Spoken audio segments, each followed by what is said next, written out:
coming to the mic to speak the truth and set your soul free so that you can breathe fresh biblical air that will leave you saying, now that was a word. Pastor ALH, come on and speak to us, Pastor.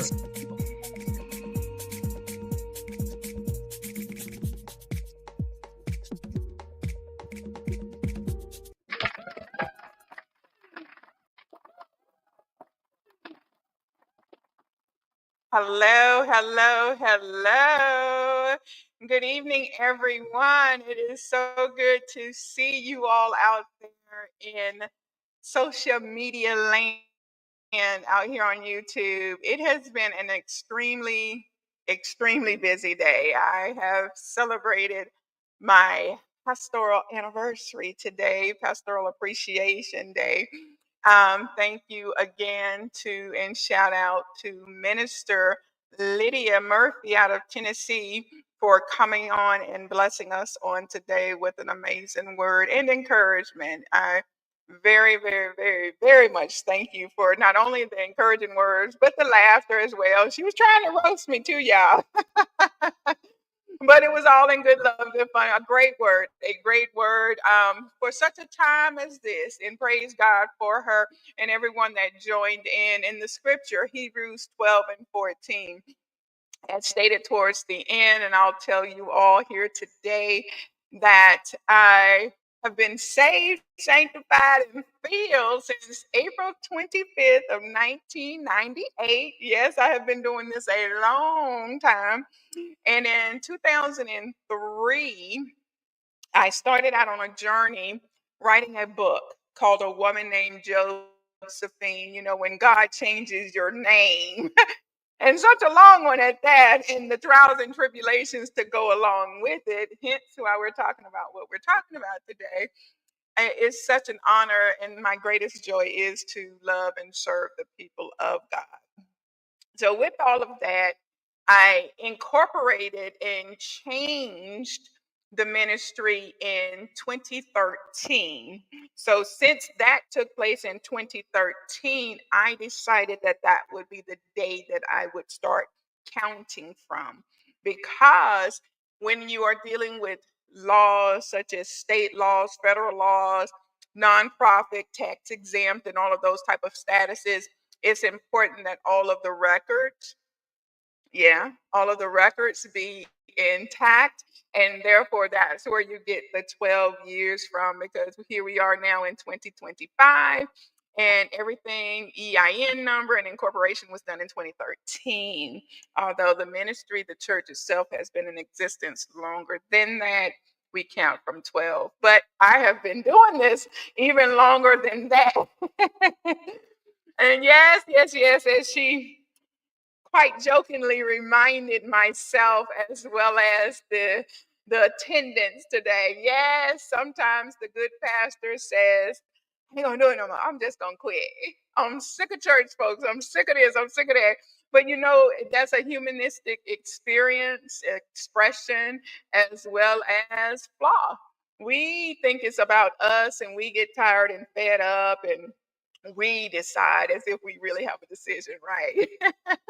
God just laughs at me like I'm doing now, and he's like, "Yeah, you're not gonna quit. You're not." And even those that hear me, because most of the times it's to myself that I'm not gonna pastor anymore, but those that have been around to hear it, not only do they get a good laugh out of it, they just look at me and say, "Yeah, right, Pastor. You know you can't quit, right?" So it has been a joy. I'm tired. I'm tired, but we're gonna keep rolling. We're gonna continue to get the things done. We're gonna continue to handle the business of today. And with the business of today, and not having to belabor the topic, as you could see in the next to the episode where you get the name and all, I always give each episode a topic. And on this week, on the Pastor ALH Speaks podcast, we want to talk about suffering. Suffering. And if this is your first time meeting me, Pastor Amy L. Hayes of A Woman Named Josephine Ministry and Pastoral Counseling, I can assure you I can assure you that I know about suffering. Not only do I know about suffering, I have assisted many in their journey of suffering. And so, as it would always happen, we make plans, but God has a purpose. And usually I am set in my theology, I'm set in my doctrine, I'm set in my mindset, I'm set in my structure of what I intend to share with you all, what I think that, you know, of today's climate, if you will, what is important or what is something that is needed, what's really pressing in on the hearts and the minds of so many. We make plans, but God has a purpose. And on this week, I saw a posting on social media. I only birthed two children. I have two sons. Glory be to God. Give me a moment while I pause because they're both grown and gone. Hallelujah, hallelujah. I am an empty nester.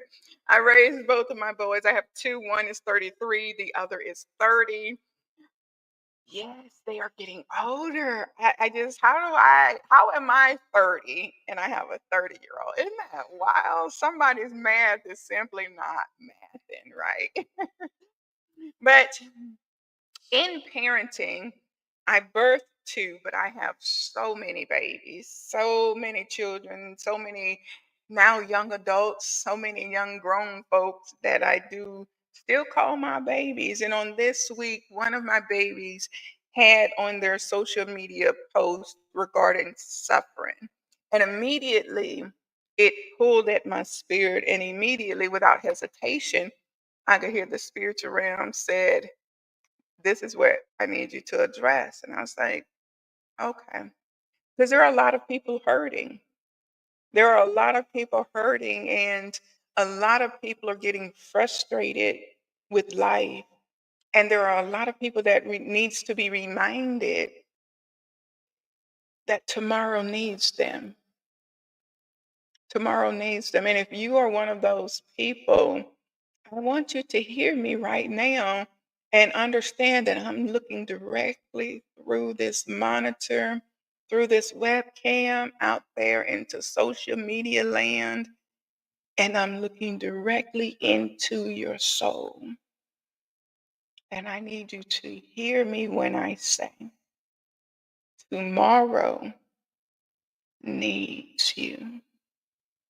And everything that you're going through right now, everything that you're feeling right now, every trial, every tribulation, every frustration, every setup, every setback, every blooper, every blunder, all of it, every last bit of it can be, shall be, will be used for your good and for God's glory if you would just tap into Him.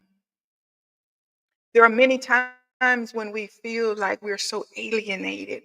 There are many times when we feel like we're so alone. There are many times when we feel like we're on this island and nobody can understand what we're going through. Nobody will truly get it because they don't understand exactly what I'm feeling. Trust me, sometimes I've gone through things and I feel like I am the only one. Like, who else goes through this, God? Like, why do you have me going through this? And it all equates down to suffering. And you have to say to yourself, am I suffering just because God has nothing better to do? Am I suffering because have I done something so egregiously wrong and this is my payback? Or have I sinned so much that God has decided this is my lifestyle, and so this is equivalent to what I've done? I'm just a horrible person. I'm suffering. And is this truly the will of God? And what was on the social media post this week that I saw? stated, and I probably won't get it verbatim, but it's close enough to make you understand. And basically, it said, plot twist, newsflash, subtle thinking. If God can allow his only begotten son to suffer, why wouldn't he allow you to suffer? I'm going to flip it up a little bit, especially at that last part, and say, why wouldn't he, God, allow you or me to suffer? And as I started thinking about the post, and when you are stating stuff on social media, when you're out there disseminating information, when you're out there putting your post out there for all of the world to see, regardless if it's just your friends list and or you have it public and anybody in or on Facebook, social media, whatever could see it, it's still out there. Employers can see it. Sometimes nowadays, especially, employers are asking for your social media handles. They want to go on and search you. Sometimes there are those that work in an organization and their sole responsibility is to monitor the social media accounts of each and every employee. I know that's going to blow some of your minds, but it's true. And when you disseminate something of that magnitude out there, what is the responsibility are you taking as the author of your notes, regardless if they're copied or if they're originated by you? They're being read. They're being read by those on your timeline, on your friends list, and they're being read by those that have access by other means. So, suffering. And as I read and as I sat there and I looked at the post and I thought about all that I had been through, I made it personal to me. Sometimes the biggest understanding is when we empathize and sympathize with another, right? And so you have to have a measure of fortitude within you if you can place yourself into another's shoes. But before I could get into anyone else's shoes, I had to think about my own life. And I had to think about all of the trials and tribulations that I went through. And I had to think about for the hard ones, for the ones that truly, truly took everything in me and took everything out of me. God, why did you allow that? And then when I had to take a step back and I started thinking about the crucifixion of Christ, I started thinking about the journey that God took his only begotten son on. He who knew no sin took on all sin, took on all sickness, took on all illness, because in the word of God it says, by his stripes we are healed. That by the word of God, he said that he came not only for us to give us life, but to have life more abundantly, right? And when you think about Pilate, and Pilate was saying, I cannot find any fault in this man. You go, and they were still saying, crucify, crucify, crucify. When you think about the journey to the cross alone, that was horrendous enough. But then the journey at the cross, here he is stretched wide and hung so very high, and they fashioned this throne, this crown of thorns, and they didn't just place it gently and gingerly on his head. They took this throne, this crown, and it was piercing, and they pressed it. They pressed it. They made sure that the thorns went down into the flesh. And as the blood started streaming down his head, he who knew no sin was suffering. And you think about he was so thirsty. Oh my God, the Savior was so very thirsty. And he asked those that were in charge, can I just have some water? And they began to laugh and they mocked him. Have you ever been so thirsty? My diabetics out there fully understand it is a measure of suffering when you're so thirsty. You're like, I don't want a soda. I just need some water. There's nothing that's going to quench this type of thirst. And when he was on the cross and he was so thirsty, God, you allowed your only begotten son to be that thirsty. And instead of giving him water to drink, they gave him vinegar. They took a sponge. They didn't even give it care. It wasn't clean or anything sanitary about it. Can you imagine you're at home right now and when I talked about my kids earlier, my boys, when they were younger, I would, hey, go to the fridge and get me some water or go get me this. Can you imagine telling one of your children or your grandchildren? They don't have grandchildren right now, Lord, I thank you. But can you imagine telling one of the offsprings of your generation to, hey, go in the kitchen and fix me some water and bring it to me? And instead of bringing you a nice clean glass of water, they bring not only a bowl, but a dirty bowl, and not even water, but vinegar, and not even a straw to sip with. There's a sponge laying in there, and they took this little nasty, dirty sponge and soak it in the vinegar and shove it in your mouth and say, here, drink this, and you're thirsty.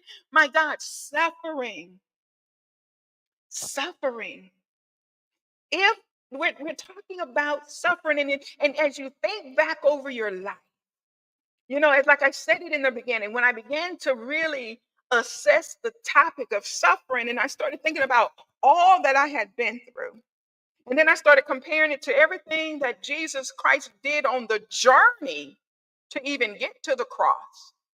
And then what he went through at the cross. We've already covered how they hung him high and stretched him wide. We've already talked about how thirsty he was, and they've given him vinegar instead of water. We've already talked about how they fashioned this crown. And not only was it a crown of thorns, they didn't gingerly place it on his head. They shoved it down, they pressed it down, and they made sure it pierced his skin, and it hurt him even the more. And this is after they've done all that they've done to them. Have you ever been going through something in your life and you're saying, God, I've already been through hell's fire. What now? What now? Come on, somebody. That's the point of the name of the church. A woman named Josephine, just like Job in the Bible. One messenger wasn't even finished delivering the message when here comes somebody else and telling Job, this is happening and this is what's going on, to the point that Job's wife said, you know what? Enough of this. Curse your God and die. But back to Jesus on the cross. How is it that God saw his only begotten son suffering and still allowed it? And see, one last thing they did. They enacted upon his body. They attributed to his flesh, however you want to dress it up. Because after the crown of thorns, after the vinegar versus water, after the stretching and the hanging and all of these mockings and the vile, despicable things that they said to him, they took a sword and they pierced him in his side. And blood and water out of the same wound began to flow. For a moment, think about one of the worst times of your life when you use the word, at this point in my life, I was suffering. I was suffering and I was begging God to come and see about me. I was suffering and I was pleading with God, help me. I was suffering and I could not find any relief in my family, no friends. I was on my face, prostrate, crying out before the throne. I was suffering. I was suffering like Jesus was in the Garden of Gethsemane, and I was so hurt, and I cried out, God, if there be any other way for this cup to pass. I was suffering. Think about that time when you cried so many tears, you felt like you were going to run out. Think about the time when you know how they used to say it, maybe they still do. I wasn't even crying, I was ugly crying. There was snot everywhere, and I cried until I passed out. I cried until I cried myself to sleep. And when I woke up, I started back crying again. I cried until I had the worst migraine of my life. I cried until that vein in the middle of my forehead stood up. I cried until I was unconsolable. I cried and I cried and I cried and I cried out to God, why are you allowing this to happen to me? And a lot of times, beloved, as a pastor, I hear it so much. If God is so sovereign, hear that word, if God is so sovereign, why did he allow Jesus to go to the cross? And if God is so sovereign and he loves me like you tell me he does, why is he allowing this to happen to me? Why is he allowing me to suffer? But for a moment, when you get into that indignified, how dare God phase, think about the tears that he himself cried as a parent looking at you, his child. I know you thought I was going to say Jesus. No, because he's your daddy too, your father, your Alpha, your Omega, your beginning, your end. You see that good work that God has begun in you? He's going to see it to the end, which is the day of Jesus Christ. If you hold on, if you faint not, if you understand for your good and for his glory. And you say, well, Pastor Amy, how is it that it needs to be for me to suffer for God to get some glory? Well, baby, faith that can't be tested can't be trusted. Think about your boo. I know you got one. Some of y'all got more than one. See me after church. See me after the podcast. Let's talk about it. Some of you lying right now. But that's another topic, right? How did you know that they loved you? How did you know that they knew anything about you? You had to spend some time with them. Same thing with God. Same thing with God. You see, would you still love God if he never did anything for you? And I want you to think before you answer now, because you don't answer with the mind of suffering. Because see, as you look back at that last thing that made you cry, it's behind you. The very thing that you said you was not going to survive, the very thing that you thought was going to kill you, the very thing that you thought broke your heart and was going to take you out, that very mountain that you thought you could never get around, and God yet gave you the strength to climb, that very thing that you felt like was breaking you down bit by bit, that very thing that they stole from you and they had no business taking from you. Come on, somebody. That very thing that you can say, it was 10 years ago and I can remember it like it was yesterday, but I can tell you this, on today, it don't hurt you like it used to. It doesn't even feel the same because you've taken that mountain and now it has become a stepping stool and you're using it as a testimony, because when you see somebody else going through something and they're saying, I'm suffering, you're saying, you know what? Been just where you are. And glory be to God. I made it through. For every mountain that he's brought me over, for every mountain that I thought I could never get around, for every mountain that I spoke to like the word told me to, and it was not gone out of the way, it was still there. God said, I'm going to give you the strength to climb. I'm going to give you the strength you're going to climb right on over it. You know, the military, and I love this saying, and I want to say it was the Marines, so I'm giving credit to the Marines. If it's another branch of the military, listen, one of y'all wear blue, one wear white, one wear green. Y'all all up in there together, as far as I'm concerned. So guess what? Whatever color you was in, thank you for your service. But it was the military, and I want to say it was the Marines. They always used to say the only hard day was yesterday. And whatever yesterday was, you made it through. And if you think back to Grandmama Nem, you know, we got to say Grandmama Nem, NEM, us country folks. They used to say, you know, God's been just that good. He's been so good. He's been better than good. He's been so good that if he never did another thing for me, he's already been just that good. He's been better to me than I've been to myself. Come on, somebody. You already rocking in your spirit right now and saying, go ahead, Pastor, speak that because God has been good to me. Because if it had not been for the Lord on your side, while you're talking about the things that you have suffered, where would you be? Where would you be? You know, the Bible represents so many complex views of God's relationship to human suffering. And the first thing and I'm putting all us in the pot, we as humans like to say when something bad happens or when we're going through something, well, where is God? Why did God allow? And God's saying, well, how did you get here to get to suffering? Were you obedient?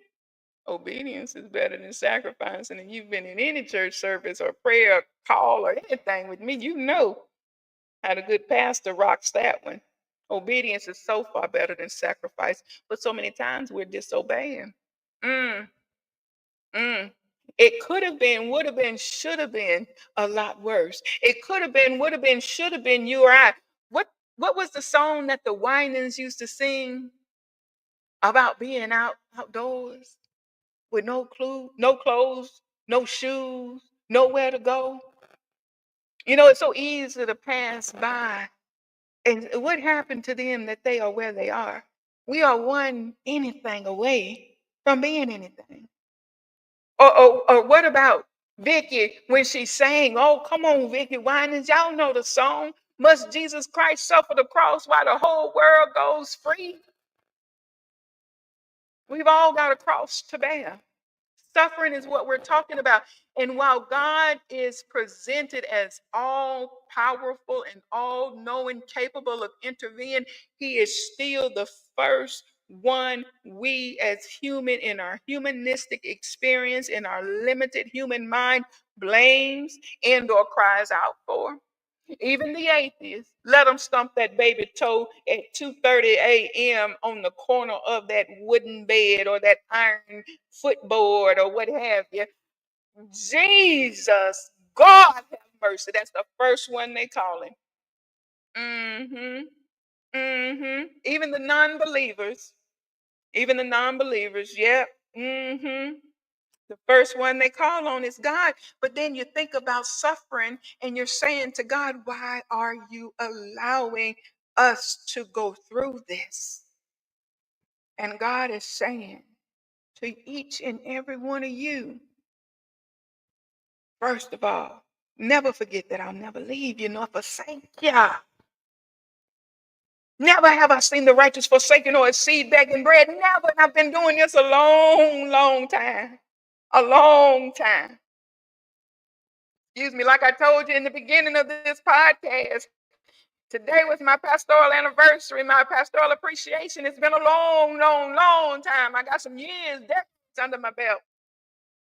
And yet, even on my hard days, he's been just that good because it could have been, should have been, would have been a lot worse if it had not been for the Lord. See, if you've never been tried from the north, south, east, and the west simultaneously, maybe, baby, you just have not been through anything. And shedding a few tears when you stump your toe has nothing compared to lowering a casket down in the ground and having to say goodbye to your mama or your daddy or your child or hugging on your baby through a cell door, not even being able to touch them. Your heart is breaking as you're laying your hand on glass and you can look over in this cell, and for the same crime, your son or your daughter got 30, 40, 50 years, but due to the color of their skin, they was thrown away. But this one over here, they only got 5 months, and they're gonna be out on probation, and or they didn't even get time in jail. It's all suffering. And you're saying to yourself, God, where are you? And God's saying, I'm right here. I'm right here. But what led you to get to that suffering? It is so easy for us to blame another. It is so easy for us to throw in the towel and give up when it does not go our way. It is so easy for us to turn around and say, where are you? Where were you when I needed you? And God is saying, before you turn to them and before you turn to me, can I ask you one question? Have you ever been alone? I've been right there. Even when you didn't want me, even when you didn't acknowledge me, even when you pushed me away, I've been right there. Even when you told me, did you know God has kept you? You who said, God, I don't even want to be kept. Remember that song, It's Your Thing, dude? Some of y'all was singing this with your whole chest. It's my thing. I can do what I want to do, shake it like it's fast, bake it up, back it up like it's broke. Some of y'all done broke yours. Mm-hmm. I won't even go there because something else hit my mind, but I'm gonna let y'all holy folks stay holy on this good Sunday. Yeah. But just think about Arby's and what looks like Arby's meat because it's been out there so long. Uh-huh. Uh-huh. Somebody saying, "Oh, Pastor. Uh-huh. Yeah, you got it." Some of y'all will catch it about 2, 3 in the morning.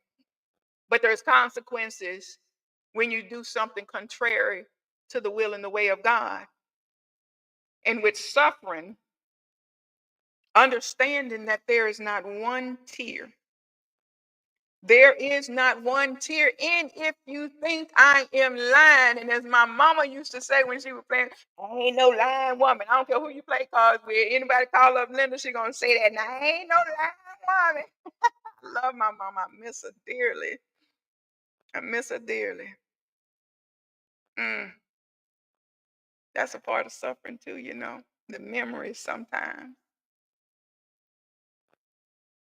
But when you look at life, and if you don't believe me, go in your word to Psalms 56.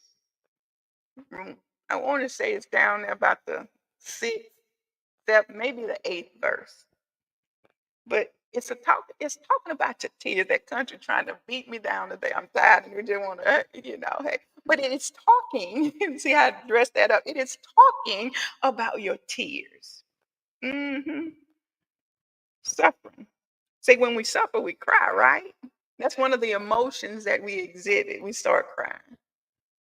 Some have happy tears, but most times you see somebody crying, something has hurt them. And do you know God is right there with you in your tears?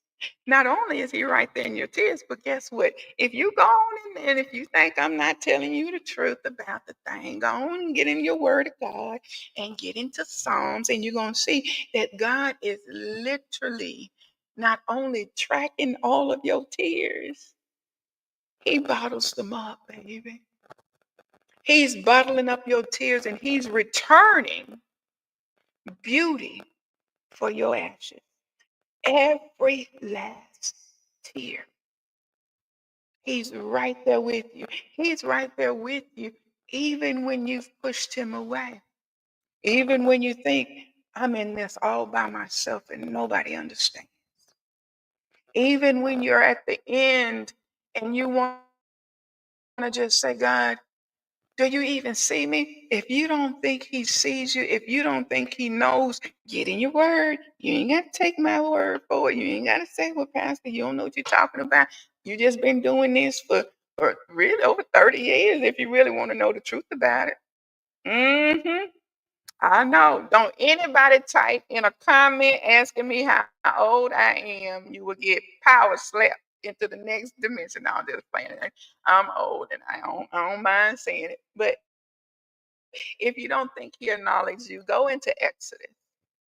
Go into Exodus and read how he does acknowledge his people, and you're one of his people.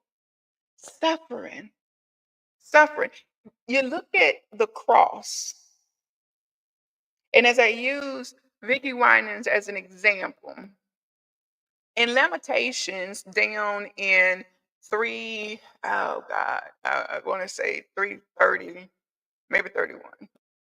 I know it's in three, but it's 30, 31, somewhere in there. If it's wrong, you know it ain't too far, but you know it's in three. Bank on that.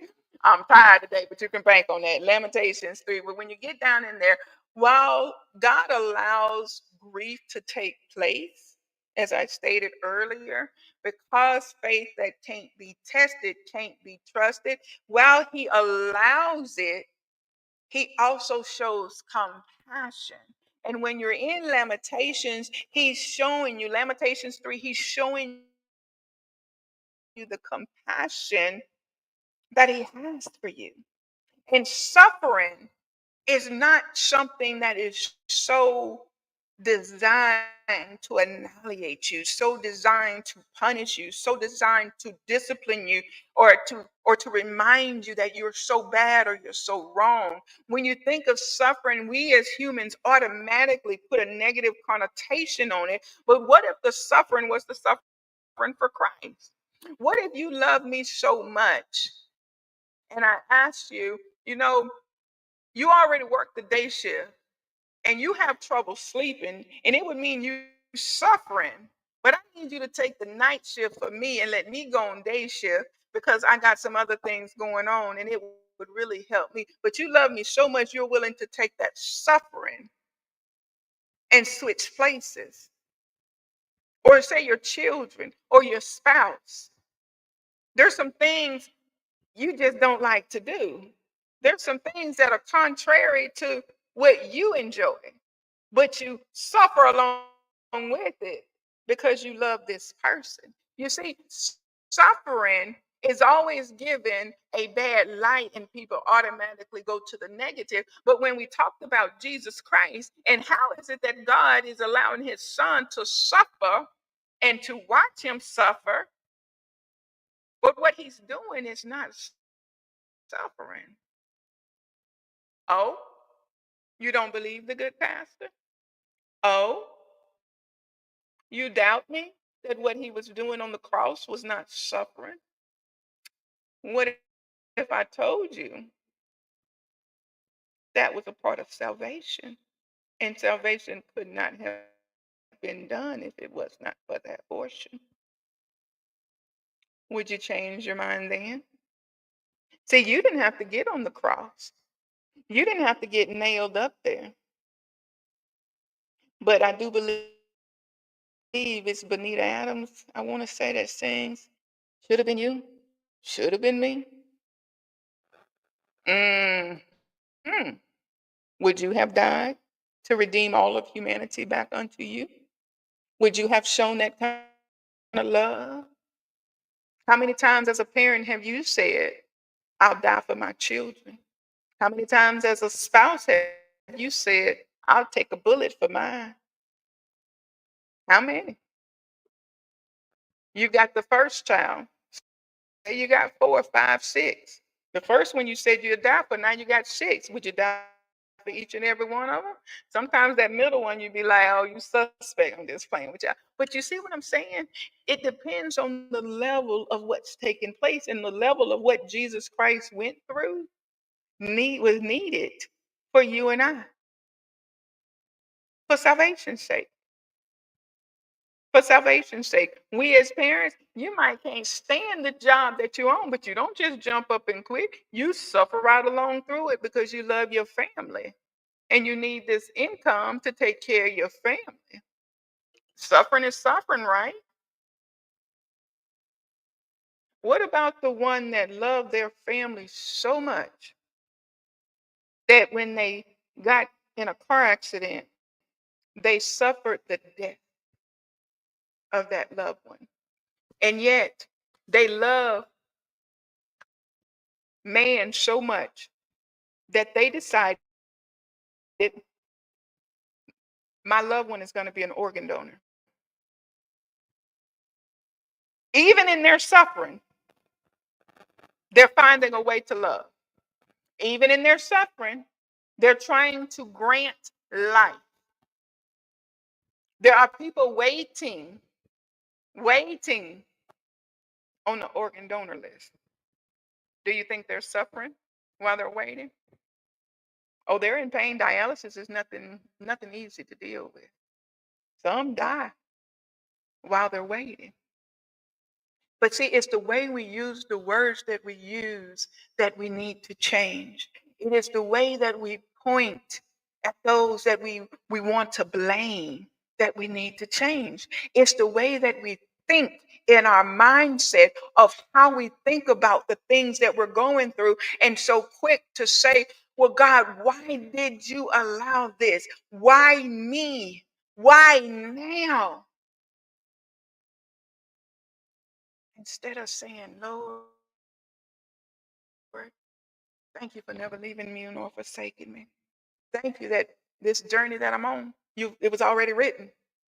I just have to walk it out. But the beautiful thing about me walking this out is that I'm not walking it out alone. Come on, words. There's this little gnat that just flew by, and I'm trying to bop it out the way, and it's catching my attention. I can't stand the bug. And probably when I let Meatball, big head, back in the house, it flew in here. But anywho, suffering. God is near to the brokenhearted. He will never leave you nor forsake you. And everything that you could ever encounter in life, even when you think that nobody understands, that nobody really sees you, even when you think that you're on this magical island and nobody else has ever gone through this particular thing, stop. Pump your brakes. Your heart, your mind, you should immediately say, God, I know you know. God, I know you know. And God, I need you to help me. Because if you don't help me, I just won't be helped. You know, as a pastor, and one of my greatest gifts, one of my greatest enjoyments of this life that I live is that I get to love on each and every one of you. I get to encourage each and every one of you. And I've always said, if I can't help you, baby, I sure won't hurt you. Now I know that was with all my country. Show, spell Shole, just for those grammatical people out there that says that's not in the English dictionary. You can't spell it. I just spelled it because I sure won't hurt you. But even in all of my love for you, it draws a line because there's only so much I can do. I don't have the capability of getting on the cross for you. And you want to know something? Newsflash. If I had the capability of getting on a cross for anybody, now you got to ask yourself, do I love you enough that I'm going to get on said cross for you? Um, let's move right on. I'll let you stay thinking that I love you that much. I don't want to hurt your feelings today. So yes, darling, I get right on up there. Mm-hmm. But do you see what I mean? When we think about suffering, we need to change how we see it. You know, one of the things that I teach is finding God in everything. God, where are you at in this pain? Oh, hold on, I'm getting some feedback on my mic. Let me back that up a little bit. God, where are you at in this? A new diagnosis. I can recall when the doctors called me in and told me to get all of my affairs in order. Okay. Mm-hmm. All right. You know, those little swivel chairs that the doctor sit in. He looking at me, I'm looking at him. And he scooched. That's another country word. Look it up. I ain't gonna spell that one for you though, but I can if you want me to. He scooched on up to me and he says, "Hey, no, you can't just call me and you don't know me like that." But he says, "Hey." And I looked at him.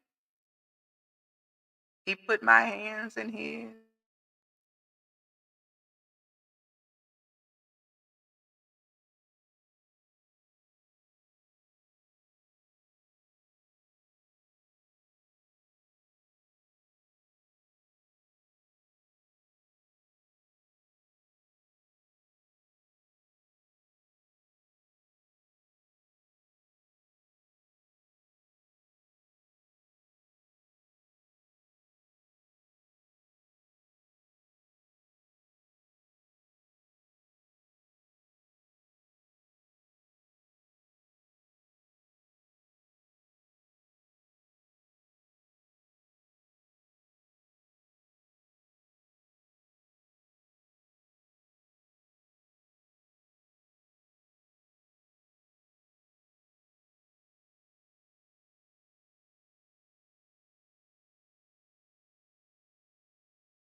You guys can see me.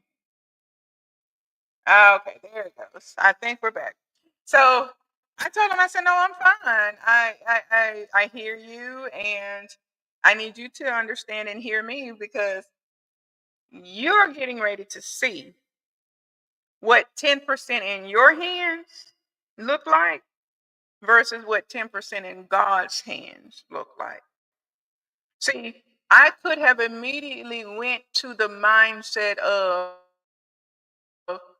why are you allowing me to suffer? God, have I not proven myself? And trust me, I said to him, God and I will argue in a minute. Baby, I would jump bad on God. True, he slaps holy hell fire out of me, and I have to go sit down somewhere. As Mama and them used to say, "Sit down." But I will. I'll jump bad with him and tell him how I feel about something. And he reminds me that he is God. See, I'm not one of those pastors that tell you to not ever ask God anything. I'm not one of those pastors that says you don't get frustrated, because you do. You're human. You see, when you're having those moments, you're having a human experience. But when you come to yourself, when you get back in line with God, when you feel the presence and the weight of God on your life, you know to get back to yourself and say, "God, I need you to come over here and grab your super, oh God, and put it with my natural, oh God, and bring them together, God, because I need your supernatural power to step into this thing which I cannot do. Oh God, I need you to understand that I need you more than ever right now. God, right here in this garden, this cup that is cutting me in and cutting me as it's going out, this word that's cutting me in and cutting me as it's going out, this life, oh God, that is like the very crown of thorns being pressed on my head, and the blood is trickling down my skull, and I'm wounded and I'm worn, oh God, and I'm tired. And I don't even think I got any more tears left to cry because life has been lifing. But oh God, I need you like never before. And I need you to show up. And I need to see you in every bit of it because I know you're in the details. You've got to look for God in the details. You've got to understand that you can trust God even when you can't track or trace God. People ask me all the time, Pastor, being single, what do you think about being in love? I don't want your love. I want your loyalty, because if I have your loyalty by default, I have your love. See, God was loyal to the very beings that he created. Going back to Genesis, let us create man in our image. And he loved you so. Where did he place you with the angels? Where did he place you with every creeping thing that crawleth on the land? What did he say about the wealth of the wicked? What did he say you were? The head of the tail, above or beneath, the lender or the borrower. What did he say about you? See, in all of those suffering and all of that heartache and heartbreak and everything, those trials and tribulations, it has made you stronger. And you've got more mountains behind you that you have victoriously spoken out your way, moved out your way, went around you, or he's giving you the strength to climb over. But if you look back over all that he's already brought you through, how dare you not turn around and look forward and say, God, come what may. I know you'll never leave me, forsake me. Come what may. I know you got me. Come what may. Even when the doctor says they've done all they can do. See, I've been in those rooms. I've been in those rooms for myself. I've been in those rooms for somebody else. I'll never forget the call. And if you think I'm lying, get on the phone to El Paso, because she just celebrated her 100-year anniversary. But not 3 years ago, Pastor Amy, can you come down to the hospital? One of the sorors, the oldest chapter member, charter member we got. And they said it's not looking good. I'm on my way. And I'm coming with my oil, so y'all just scoot over. Or get on the phone and call the young mother and the young father who had a baby at 22, 23 weeks. And they said the baby wasn't going to make it through the night. And they said, Pastor, can you come on up here to the hospital? And when I got there, they said, well, you're not family. You can't come in here. And the mama came out and moved them out the way and said, I need you to let my pastor in here. And although that angel went on back to glory, she lived way beyond what they was giving her to live. I've been in the room where they said they're getting ready to airlift the man of God, and he's not going to make it. They had to move him from this hospital to that hospital. And all I could hear was, Mama, I need you. And I'm coming down the hallway, and he couldn't hear nothing else but get out of my way and let me back there. And it was the head nurse who come running out of the hospital and said, I just need to know, who are you? This man is suffering, and we was prepping him for surgery, and he was going to have this, and he was going to have that. And now, just like that, everything has turned around. How is that possible? Literally, they didn't even take him into surgery. Everything they had to do for him, they did right there by his bedside. Even the plastic surgeon stood right there by his bed in the hospital room in the ER. He never even got assigned a room. That's the kind of God we serve. That's the kind of God you serve. Anything and everything, if you come to me and say, well, Pastor, he's allowing this, find God in it. If he is allowing you to it, he is going to see you through it. Must Jesus Christ suffer the cross while the whole world goes free? And further than that's shown because some of you suffer with words. In my last few minutes, I want to talk to you about suffering with words. You can't stand when somebody lie on you. I know, because I can't stand it. I'll be ready. Ooh, Lord have mercy. But they lied on Christ. Can't stand to be talked about. They talked about Christ. Can't stand to be spit on. That's definitely a no. Lord have mercy. Jesus. Don't let any of your children ever test me on that. Don't spit on me. And Lord, don't hit me in my face. I ain't saying I'm winning no beauty contest, but I'd be doggone if I'm winning an ugly one. Don't put your hands in my face. Because I ain't always been passed. I ain't always been passed. Suffering. Whatever form you can think of. However horrible you can make it. And I know some horrible suffering. I've seen them do some horrible things to some of the least of these. Right before today's podcast, as I was sitting and taking a breather, saw a video of a Caucasian male shooting a black male veteran who was wheelchair bound. It's all dealing with MAGA. People are suffering in their minds of delusion. And you still got to learn how to deal in this world of suffering that's unjustified. Suffering. People are losing their jobs. Their families are suffering. There's monetary suffering. There's spiritual suffering. There is spousal suffering. There's family suffering. There's so much suffering. But I need you to understand one thing in it all.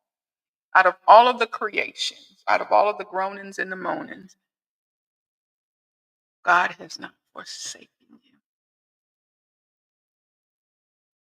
In every tear, in every moment, every day, he's going to be right there with you. There's 24 hours in every day. 24 hours. 1,440 minutes. 86,400 seconds. I don't have bad days. I have a bad second. I have a bad minute. I might even have a bad hour. But I've not had a bad day. Because each day that I've had has been with God. And everything on those days that have hurt me, God has been right there with me. So I say to you today before I close, I say to you right now, and I want you to hear me good because tomorrow needs you. You are not suffering just to be suffering, nor are you suffering by yourself. God is right there with you, and he'll never leave you nor forsake you. And at the end of it all, and just like at the end of this message, when you go through your day, you know you've got God. And you can tell everybody, child, I tuned in to that Pastor ALH Speaks podcast, and all I can say is now that was a word. Be so very blessed until we meet again.